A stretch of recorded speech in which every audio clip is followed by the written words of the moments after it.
Muchas gracias y bienvenidos a La Esquina.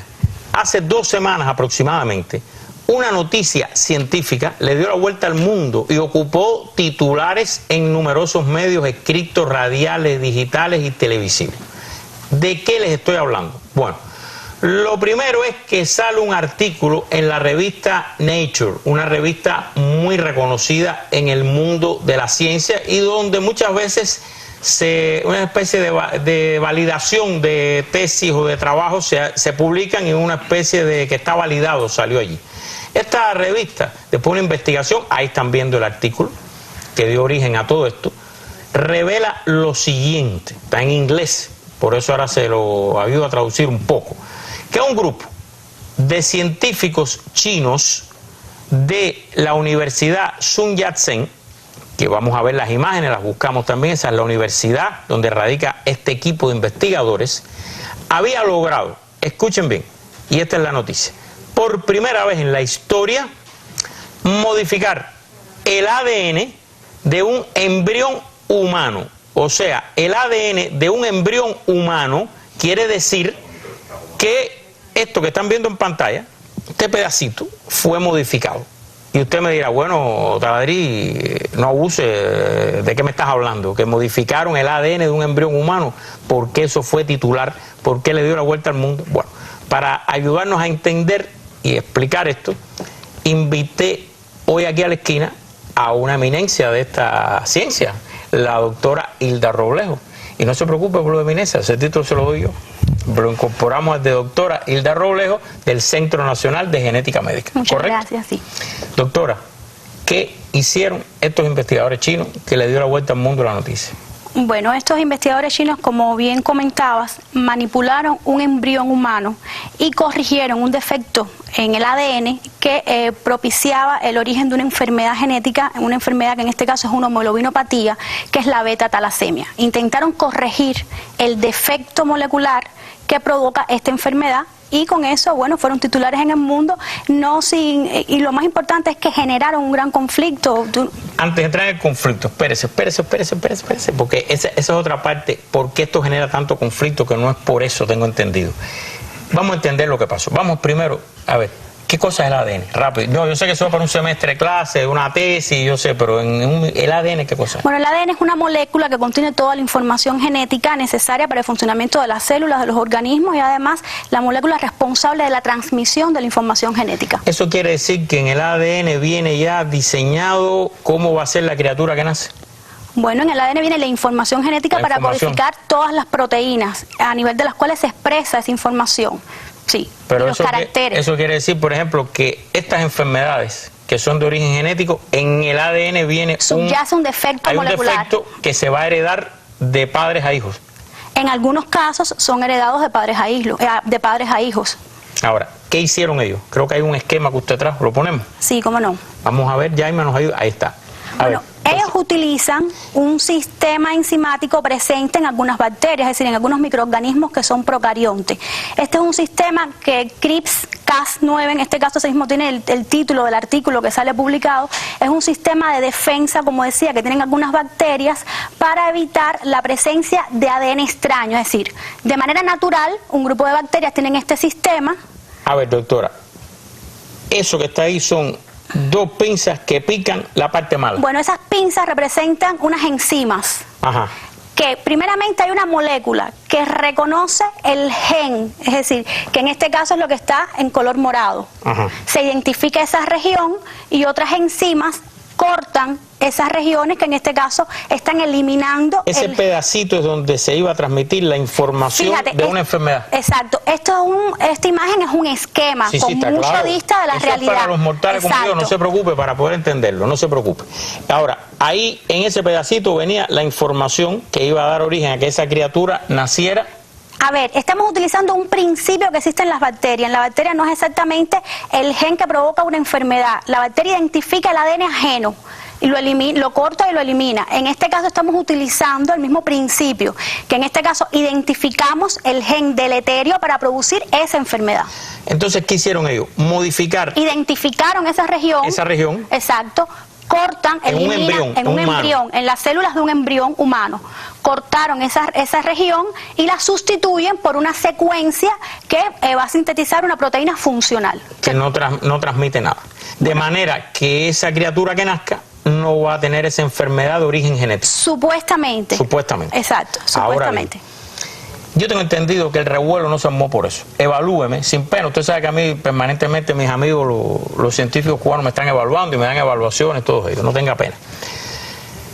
Esto un poco quiere decir que se ha abierto la puerta que permite modificar el ADN humano. O sea, en el ADN viene contenida, tengo entendido yo, toda la información de cómo va a ser la criatura que nazca. Si va a ser rubia o trigueña, exacto, si va a tener miopía, si va a tener obesidad, si va a tener la nariz de una manera, todo eso viene, toda esa información viene toda contenida la información viene en el ADN. Y el revuelo se arma porque entonces dice la bioética, dice, un momento, estamos abriendo la puerta a que se puedan encargar criaturas por encargo, valga la redundancia, aquí en este caso. O sea, yo quiero que mi hijo sea rubio, yo quiero que mi hijo tenga la nariz o mi hija tenga la nariz de esta manera, yo quiero que mi hijo o mi hija mida tanto o tenga no sé qué. Estamos hablando de eso, eso es lo que arma todo este revuelo. Bueno, lo primero que arma el revuelo es la manipulación de embriones. Es un fenómeno que es cuestionado desde el punto de vista bioético. No está permitida la manipulación de embriones. Primero yo quiero hacer una aclaración, Taladrí. Aunque es el primer reporte que utiliza este sistema enzimático para la terapia genética en embriones, no es la primera vez que se utiliza para la terapia genética. Y hay reportes del año 2013 en que se utilizó este mismo sistema para células somáticas con cáncer. Y también se ha reportado en embriones de animales. O sea que ya se venía trabajando. Sí, esta es una de las herramientas de la biología molecular que se ha utilizado para la terapia genética, y el gran revuelo ha sido porque han utilizado esta vez embriones humanos. Quiero aclarar algo a los amigos. La Universidad China y el jefe del equipo aclaró que eran embriones humanos no viables. No viables. ¿Qué quiere decir eso? Que no iban a nacer.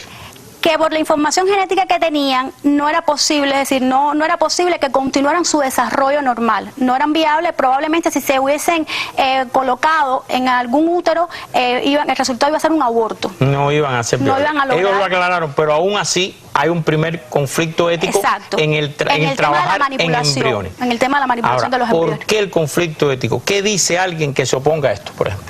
Bueno, lo primero que se dice es que las células del embrión son pluripotenciales, es decir, tienen la capacidad de diferenciarse en todos los tejidos. ¿Esas son las células madre? No, son las células embrionarias. Estamos hablando de las células embrionarias, son células pluripotenciales. Aún no se han diferenciado las células sexuales.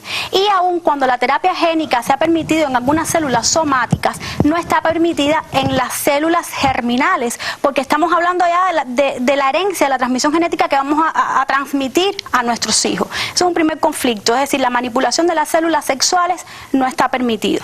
En segundo lugar, aunque este mecanismo es plausible desde el punto de vista biológico, es decir, la idea sobre la que se sustenta es plausible, aún desde el punto de vista técnico le falta un perfeccionamiento, es decir, le falta perfeccionarse. Y no solamente en el caso de los mismos autores que publican el artículo, hacen referencia a eso, no solamente identifican y cortan la región del gen deleterio, es decir, del gen que provoca la enfermedad, también pueden identificar otras regiones del genoma, cortarlos e implicar otros daños en el ADN. Ahora, está claro que la tecnología empieza, pero yo le le pido que usted haga un ejercicio de aquí a 20 años.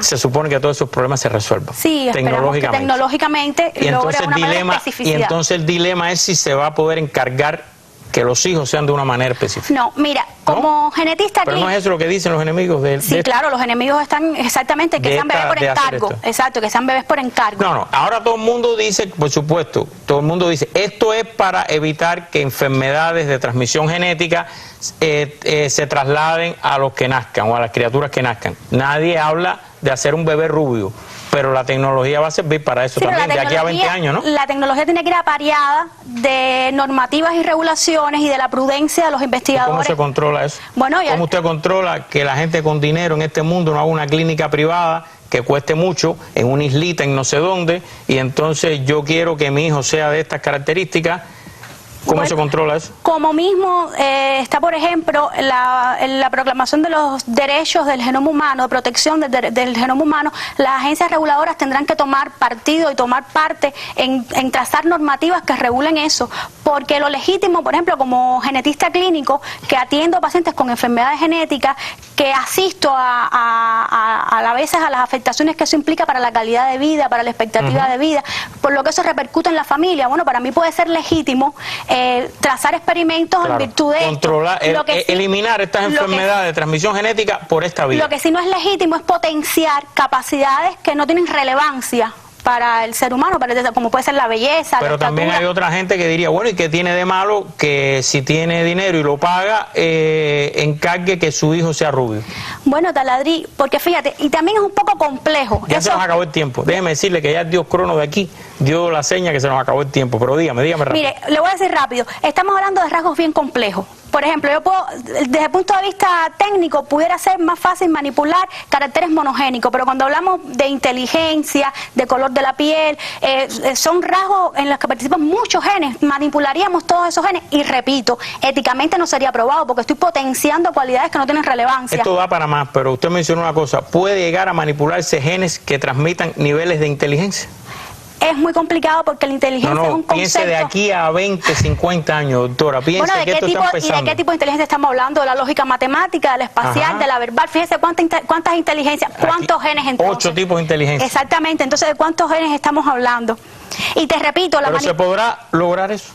Con esta puerta que se ha abierto, Nunca soy absoluta, paso. porque la ciencia me ha demostrado que nada es imposible. No soy absoluta. Yo lo que sí llamo la cordura. En este campo siempre lo que tiene que mediar es la cordura entre lo técnicamente posible y lo éticamente útil, lo éticamente, es decir, el legado que le estamos haciendo a nuestros hijos, a nuestros nietos. Manipular el genoma implica además que estemos dañando a lo mejor en la expresión de otros caracteres que sí tienen más trascendencia que la belleza. Ahora, para terminar, doctora, el revuelo se armó porque este es el primer paso para manipular el ADN de un humano y de ahí a que en 20 años, no sé en cuánto, al paso que va la ciencia, se pueda encargar cómo quiere uno que sean los hijos. No, yo confío en que las agencias, yo confío en las agencias reguladoras que trazarán estrategia. Y una cosa, fíjate. En este mundo que a lo mejor no sabemos si ya eso se está haciendo. Bueno, hay que ver si los militares están haciendo experimentos con la inteligencia para reducir la parte del cerebro que da miedo. Se nos acabó el tiempo, doctor. Okay.